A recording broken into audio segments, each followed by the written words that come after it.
Hello and welcome to another episode of What Are You Selling with me, David Green. And with me today, making her, I think this is one of the very first times you've been interviewed on this kind of thing, is author of The Return, Gabriella Balcom. How are you doing today? Oh, I am wonderful. How are you doing?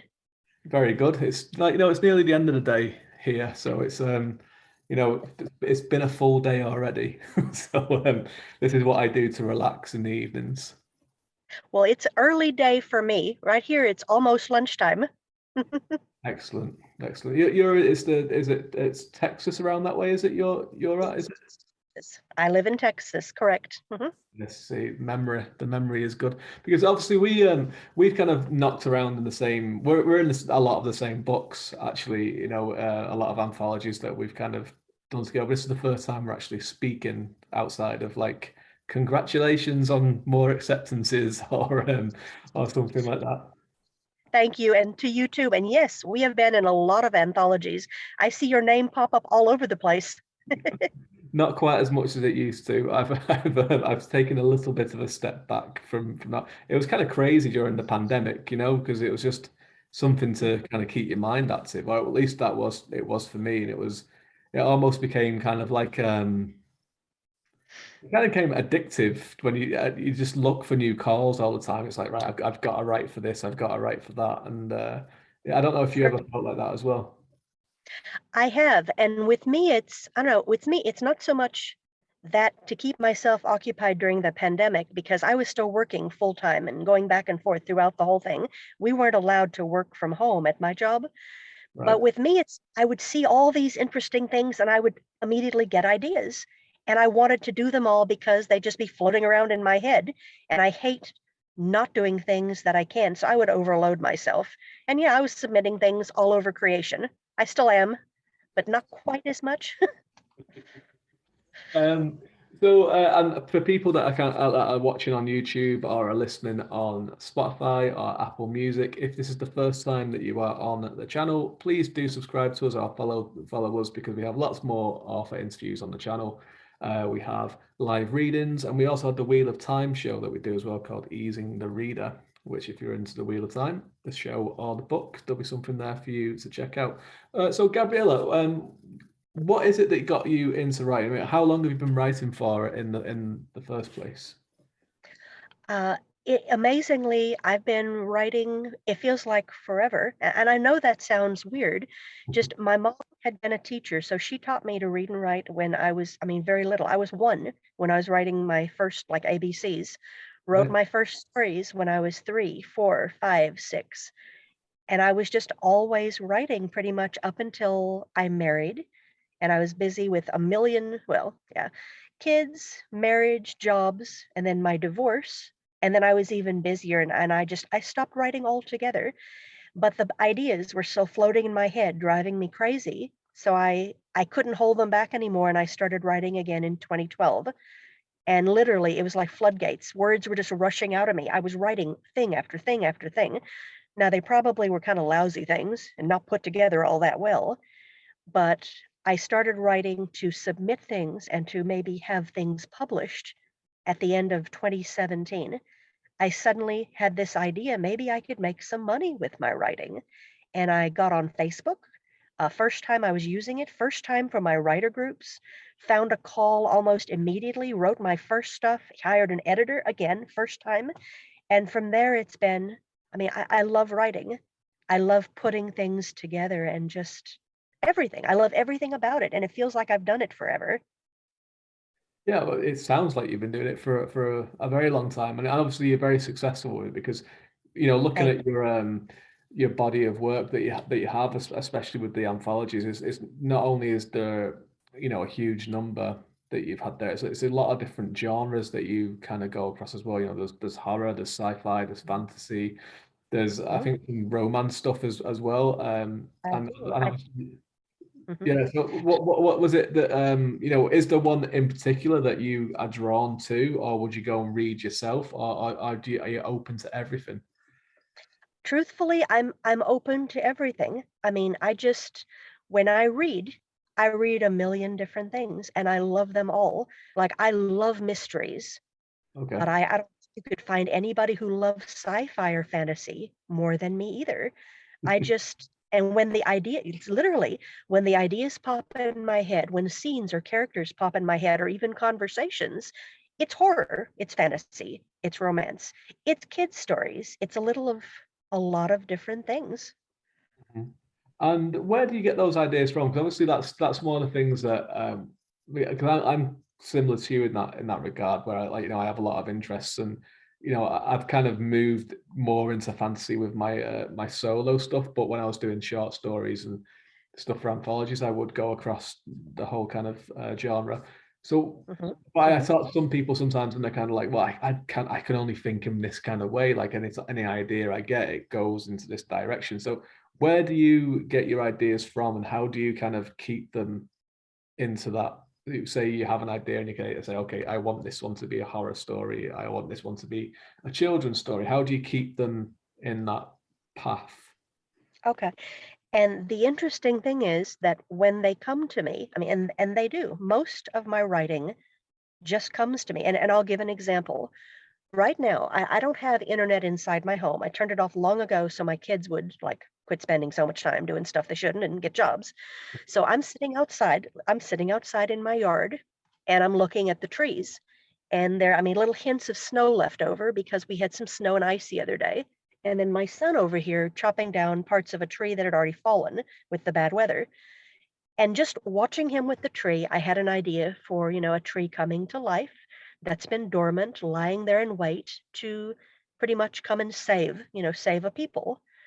And then birds flying overhead. Suddenly, I remembered a story I had begun about a romance about birds and one female bird jealous of another, male defending her, and you kind of take it from there.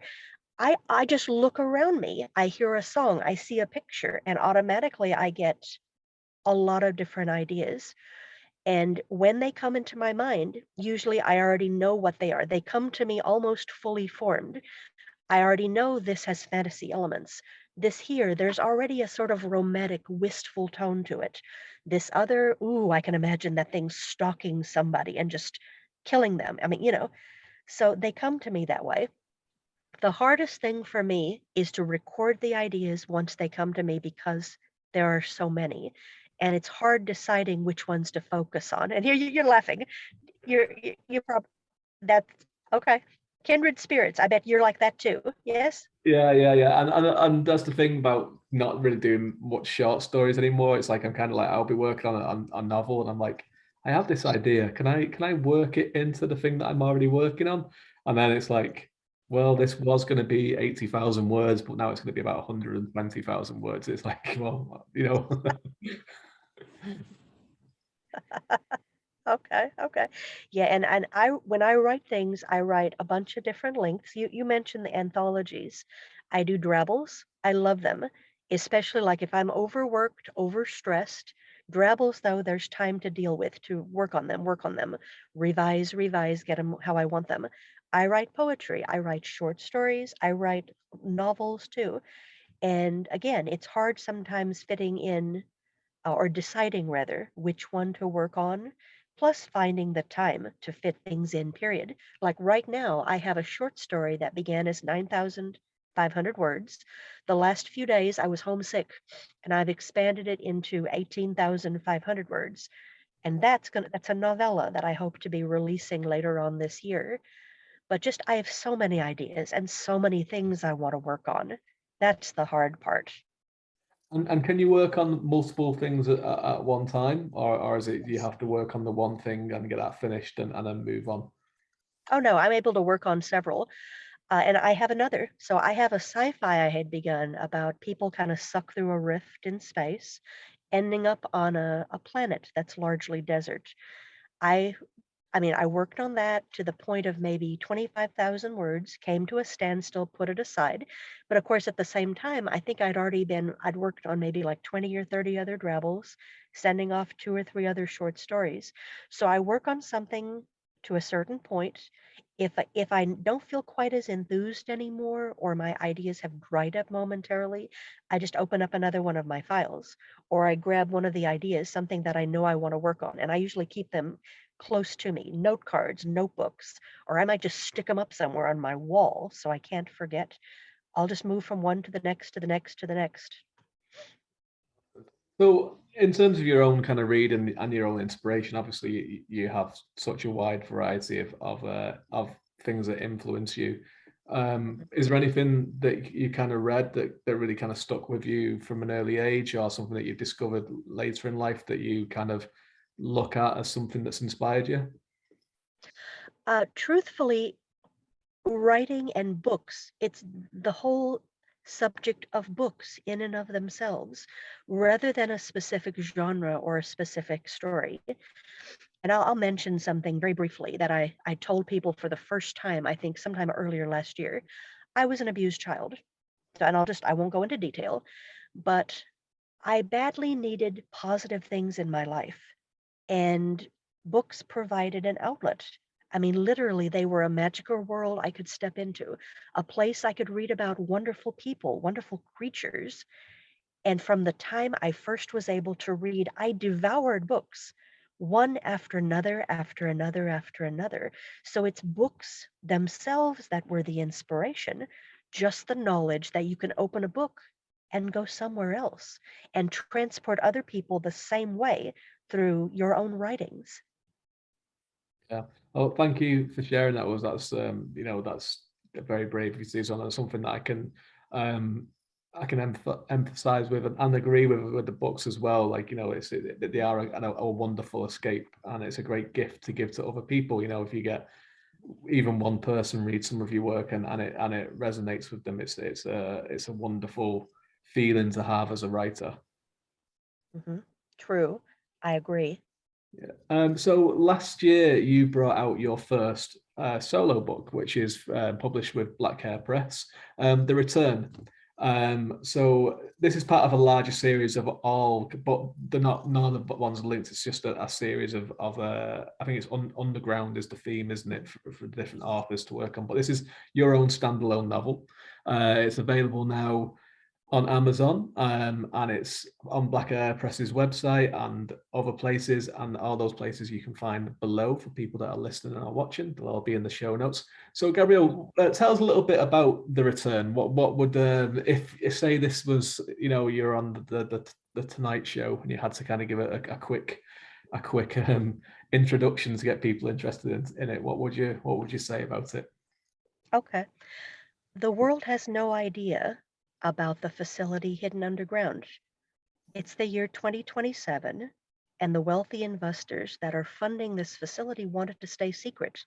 And they have real good cause for this because much of the research being done there is illegal.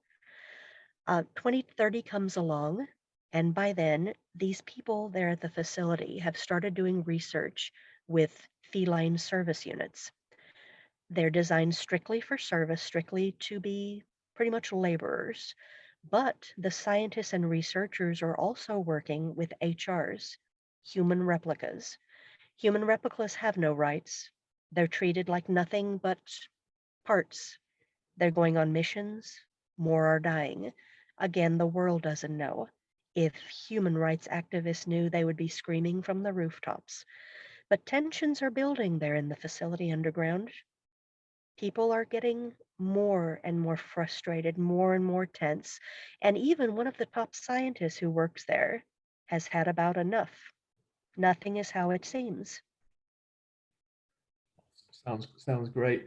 So this was a call that Black Hair Press were doing. They were looking for novels or novellas that were all had this theme of underground, and I think they were looking for sci-fi and Deep. dystopian in particular.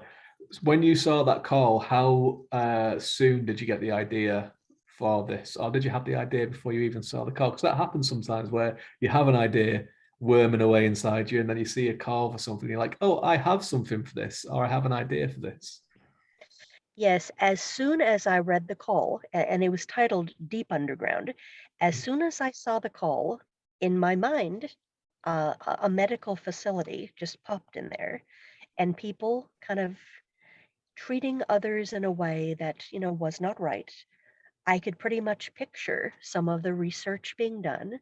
I could picture some of the technologies, and I already had a subject in mind, and an unlikely subject, one that you wouldn't traditionally think would end up, you know, being featured in a story, but I could see him there and I could see his background, and it pulled together. That one pulled together very fast. It just flowed out of me. And so it's obviously it's sci-fi, and there's the kind of I love sci-fi. I don't write as much as I'd like to, but I love reading sci-fi. I love watching sci-fi. Um, Human replicas and the kind of theme that you have of human replicas having no rights, which I think is a very, very interesting and important theme, I think, as well, very kind of pertinent as well. Where did that come from? When I thought of the main character and I pictured him in my mind, I was thinking, what is the worst possible thing that could happen to him? Then again, I also thought about his own past per se. And this will make more sense when you read the book, so be sure and read it at some point. But yeah, I pictured things and then kind of turned them on their ear, if that makes sense. Yeah, it does. And is there more of this story to come, or is it is it a standalone novel, or do you think there's more stories to tell in this world that you've created? No, there are definitely more stories in that world because the way it ends, yeah, everyone, including me, want to know exactly what's going to come next. So there will be at least one more story out of that, possibly two. Excellent. So you said even you want to know what comes next. So are you a plotter or a pantser? Which it sounds like a very personal question these days when I ask people this. But which one would you are you a bit of both? No, I am strictly a pantser. And it's funny because the first time I saw that terminology, I was laughing to myself. And then I mentioned it to a friend, and he said to me, "Does that mean do you wear pants?" And he was serious. But no, and I explained what it meant. But seriously, no, I am a pantser. I will go along, and the characters will come to me sometimes fully formed. For example, one story I wrote, I was on my way to work. I was just driving, taking my time because I didn't have to hurry. I think I had the radio playing, and a conversation popped into my head. Two people talking, and the terminology, just pretty much what they were saying to one another. As soon as I heard them, I knew who they were. I mean, that's how quick an idea can come to me. And I'm sure parts of those characters had to do with like things I've experienced or people I've known or things I've read, little elements of all of them kind of coming together. And things don't always come together for me quite that fast. But either way, I usually start a story and follow where it leads or follow the ideas that kind of flow into my mind. Now, sometimes I will go back if I feel there's something missing, or I might actually go back once I've done a good bit already, and then I might actually outline what I have, look it over, and see if something pops out at me at being missing. And then I may deliberately go in and add elements here and there that I've planned out or plotted. But overall, I don't usually do that. Usually I'm a pantser all the time. Well, it's working out very well for you. So, 2022, we're just at the beginning of it. What do you have in store for us for the rest of the year? Okay. All right. I have Drabbles coming out in various works here and there. More short stories or parts of short stories coming out with like the World of Myth magazine.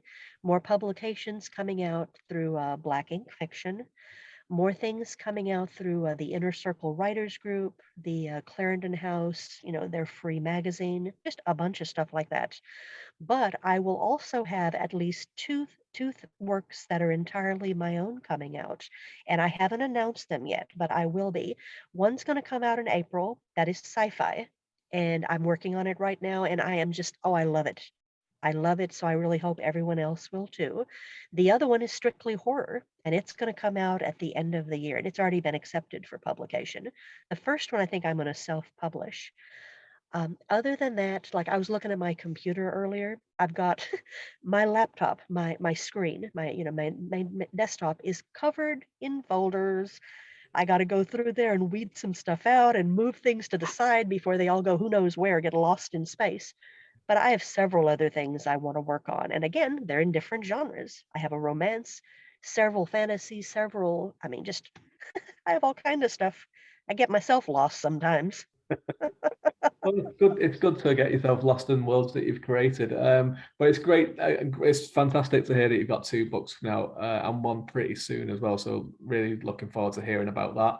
And obviously you have to come onto the show again towards the end of the year and talk to us about that one and the other one that's coming out at the end of the year as well. That sounds wonderful. That does. It really does. No problem at all. Gabriella, thank you so much for coming on and talking to us about yourself and about your work. People that are listening at home by YouTube or by Apple Music or Spotify, all Gabriella's places to find her on the internet will be in the show notes, and her links to her books will be there as well. So please do check those out. There's lots of variety, lots of excellent work as well. And I've been in anthologies with Gabriella and published some of Gabriella's work. So I'm a big fan of hers. So yeah, do check those out, please, and get in touch with her and let her know how much you like her work. Gabriella, thank you again for coming onto the show, and the very best of luck for 2022. Oh, thank you. And listen, I appreciate so much you're inviting me, you're spending time talking with me. Thank you very much. And hey, good luck with all of your work too. I'm looking forward to see what you put out next. Yeah, soon, some point this year, maybe something, maybe one or two things. We'll see. But thanks very much, and yeah, we'll speak soon. Everyone at All right. home, thank you for staying with us till the end.